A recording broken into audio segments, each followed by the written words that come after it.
Hello friends, ಇವತ್ತು ನಾವು ಹಪ್ಪಳ ಹೇಗೆ ಮಾಡೋದು ಅಂತ ಈಸಿ ವಿಧಾನದಲ್ಲಿ ಹೇಳ್ಕೊಡ್ತೀವಿ. ಫಸ್ಟು ಒಂದು ಬೇಸನಲ್ಲಿ 2 ಲೀಟರ್ಸ್ ನೀರು ಹಾಕೋಬೇಕು. ಅದಕ್ಕೆ ನಾವು 1 ಸೇರು ಅಕ್ಕಿ ಹಿಟ್ಟು ತೊಗೋತಾ ಇದ್ದೀವಿ. ಅದಾದಮೇಲೆ ನಾವು ಆಲ್ರೆಡಿ ಪೆಪ್ಪರ್ ಮತ್ತು ಜೀರಿಗೆನ ಪುಡಿ ಮಾಡ್ಕೊಂಡು ಇಟ್ಕೊಂಡಿದ್ವಿ, ಅದು ಹಾಕ್ಕೊಂಡ್ವಿ. ಮತ್ತು ಮೆಣಸಿನ್ಕಾಯಿನ 20 ಆಡಿಸ್ಕೊಂಡು ಅದನ್ನು ಪುಡಿ ಮಾಡ್ಕೊಂಡು ಇಟ್ಕೊಂಡಿದ್ವಿ. ಮತ್ತು ಕರ್ಬೇವಿನ ಸೊಪ್ಪು ಹಾಕ್ಕೊಂಡಿದ್ವಿ.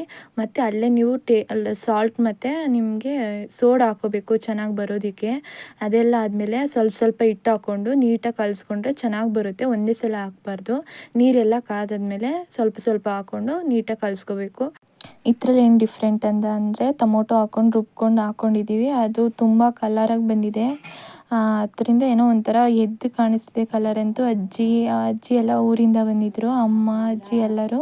ಅಜ್ಜಿ ಉಂಡೆ ಕೊಟ್ಕೊಡ್ತಿದ್ರು, ಅಮ್ಮ ಒತ್ತಿ ಹಾಕ್ಕೊಡ್ತಾಯಿದ್ರು. ಮಾಡಿ ಮೇಲ್ಗಡೆ ಚೆನ್ನಾಗಿ ಬಿಸಿಲು ಬಂದಿತ್ತು, ಸೊ ಚೆನ್ನಾಗಿ ಒಣಗುತ್ತೆ ಅಂತ ಹೋಗ್ಬಿಟ್ಟು ಮೇಲ್ಗಡೆ ಹಾಕ್ಬಿಟ್ಟು ರೆಡಿ ಮಾಡಿಬಿಟ್ಟು ಹೋಗ್ತಾಯಿದ್ವಿ. ಫ್ರೆಂಡ್ಸ್, ಇದು ಸಂಜೆ ಹೋಗಿ ನೋಡಿದ್ರೆ ಫುಲ್ ಸಖತ್ತಾಗಿ ಒಣಗಿತ್ತು. ಬಿಸಿಲಂತೂ ಸರಿಯಾಗಿತ್ತು. ಸೊ ಅದಕ್ಕೆ ನಾವು ಇವತ್ತೇ ಹಪ್ಪಳ ಒತ್ತಿ ಇವತ್ತೇ ಎಣ್ಣೆಗೆ ಹಾಕ್ತೀವಿ. ಮತ್ತು ನೀವು ಒಂದ್ಸಲ ಟ್ರೈ ಮಾಡಿ ಯಾವ ಥರ ಇತ್ತು ಅಂತ ಕಮೆಂಟ್ ಮಾಡಿ ತಿಳಿಸಿ.